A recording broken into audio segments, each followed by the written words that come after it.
Audio Jungle. Audio Jungle.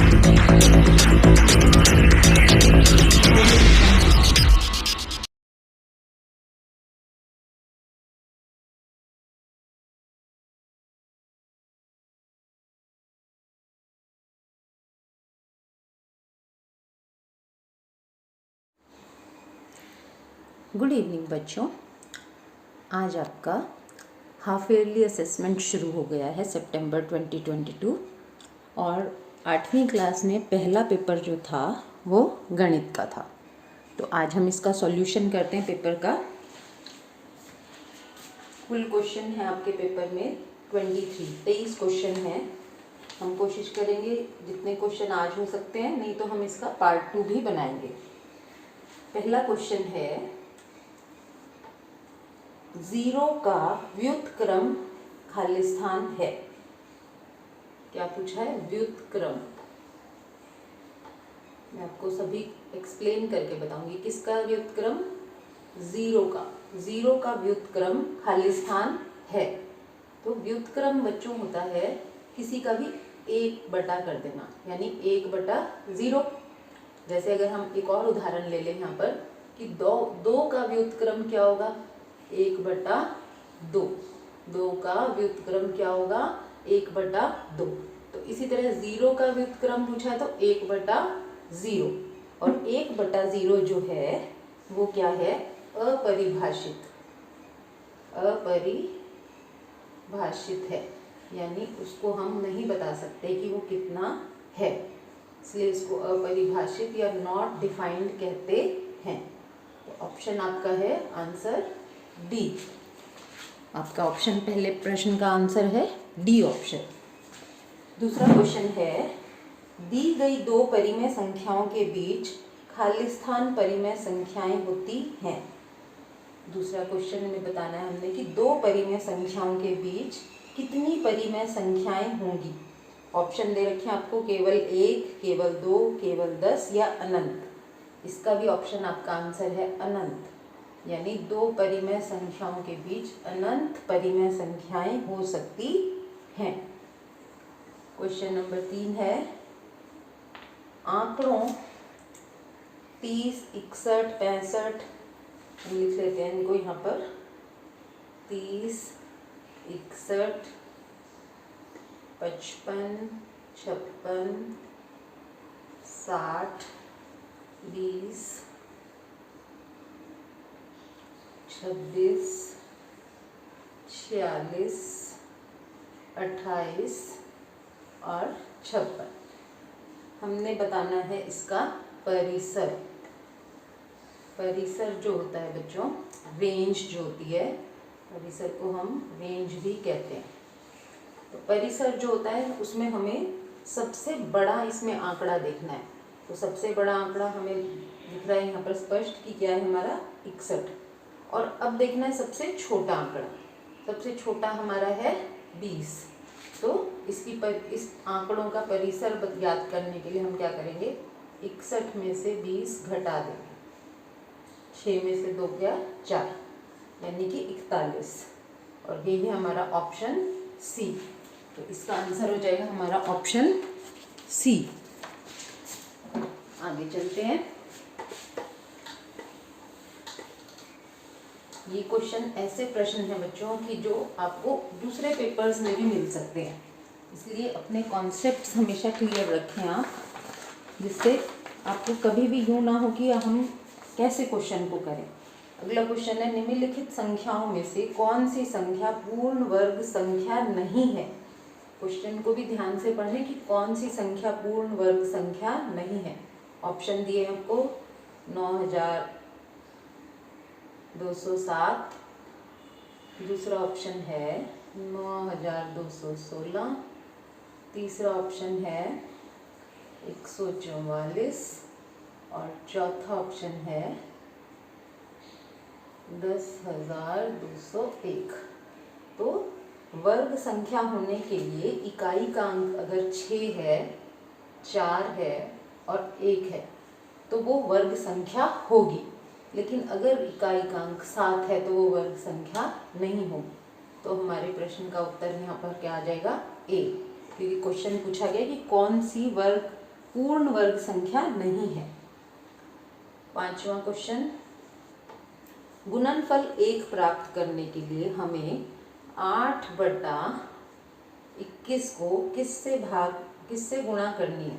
खाली स्थान है और हमें एक उत्तर प्राप्त करना है। तो एक उत्तर प्राप्त करने के लिए आप 21/8 से गुणा करेंगे तो ये कट जाएंगे और एक हमें प्राप्त हो जाएगा।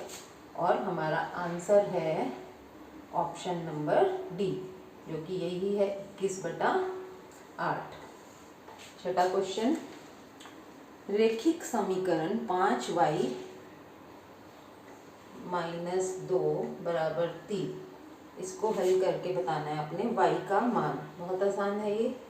5y = 2 को हम इस साइड ले जाएंगे तो 3 + 2, 5y बराबर हो जाएगा आपका 5 और y बराबर हो जाएगा 1, जो कि है हमारा ऑप्शन ए।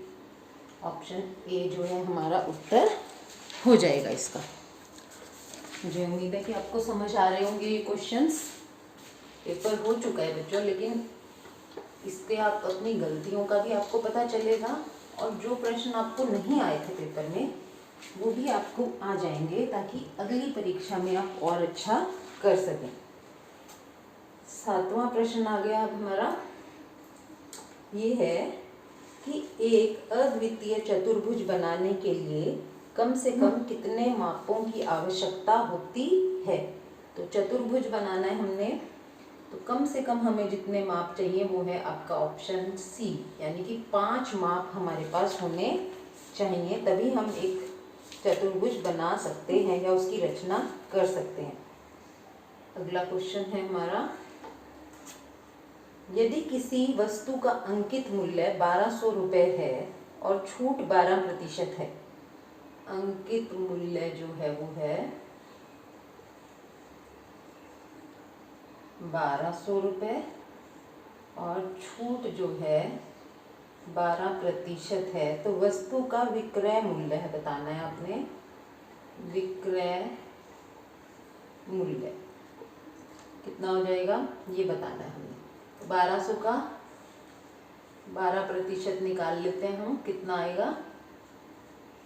0 से 0 कट गए और 144 रुपये। छूट कितनी है? 144 रुपये।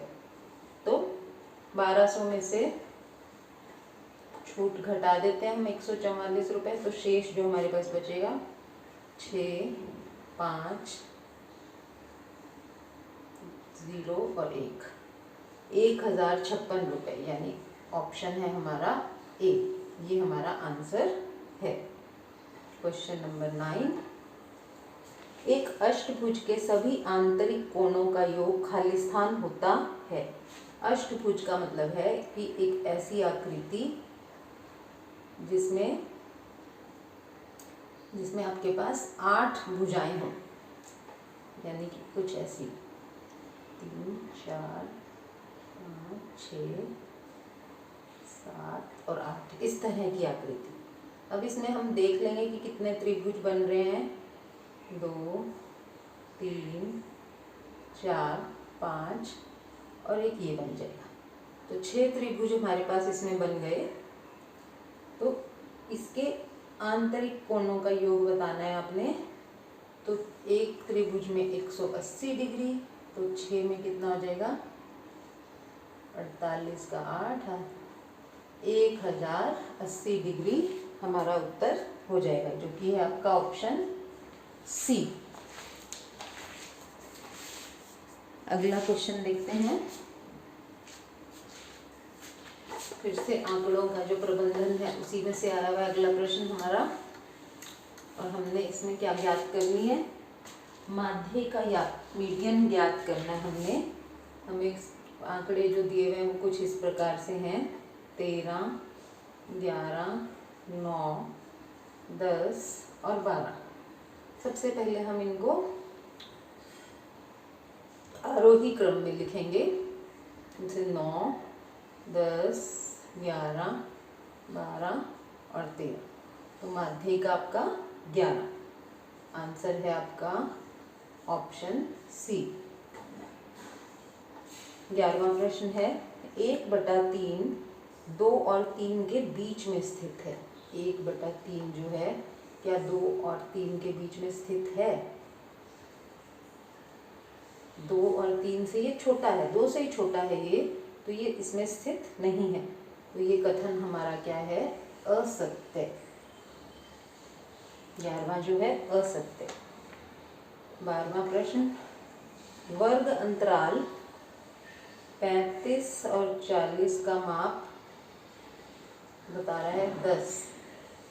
यहाँ पे वर्ग अंतराल कितना है? केवल 5 है, जबकि यहाँ पर 10 बता रहा है, तो ये भी असत्य। अगला है 2 सिक्कों को एक बार उछालने के कुल संभावित परिणाम 4 होते हैं। 2 सिक्के हैं, उनको अगर हम उछालेंगे तो क्या 4 परिणाम आएंगे? आ सकते हैं, दिखते हैं। 2 बार हेड आ सकता है, दोनों बार टेल आ सकता है, एक बार हेड एक बार टेल, एक बार टेल एक बार हेड, यानी कि 4 परिणाम आ सकते हैं। 4 ही बता रहा है, तो ये कथन हमारा क्या है? सत्य है। अगला प्रश्न जो है हमारा प्रश्न नंबर 14। 5 रुपए का 50 पैसे के साथ अनुपात खाली स्थान है। इसका हम कैसे करेंगे? 5 रुपए में हमारे पास जो है कुल पैसे कितने हो जाएंगे? 500, और अनुपात हमने इसका 50 पैसे के साथ बताना है, तो ये कट जाएगा 0 से 0, 5 एकम 5, अनुपात आ गया यहाँ पर 10:1। 15वां क्वेश्चन आपका 512 का घनमूल। 512 का घनमूल निकालना है हमने, तो कितना आएगा? घनमूल हम निकाल लेते हैं। 2 पे गया ये, 2 दूनी 4, 2 पंजे 10, 2 छः 12, फिर से 2 पे, 2 एकम 2, 2 दूनी 4, 2 अठे 16, फिर से 2 पे, 2 छिक्के, फिर से 2 पे जाएगा 2 3 6, 2 पे, 2 एकम 2, 12, 8, फिर 2 पे 4 आ जाएगा यहाँ पे, और फिर से भी 2 पे चला जाएगा। इस तरह से हमने ये निकाल लिया, और इसको हम घनमूल है तो 3-3 के पेयर्स बन जाएंगे। 1 2 3, 1 2 3, 1 2 3, तो 2 गुना में 2 गुना में 2, यानी 8 आंसर आ जाएगा इसका। बिल्कुल सिंपल क्वेश्चन है, इसमें कोई मुश्किल आपको नहीं होनी चाहिए। बाकी के जो प्रश्न हैं, हमने 15 प्रश्न आज सॉल्व कर लिए इसके, और बाकी के प्रश्न हम इनके कल करेंगे।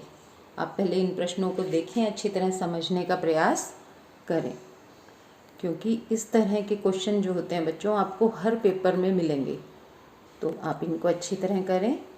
Thank you.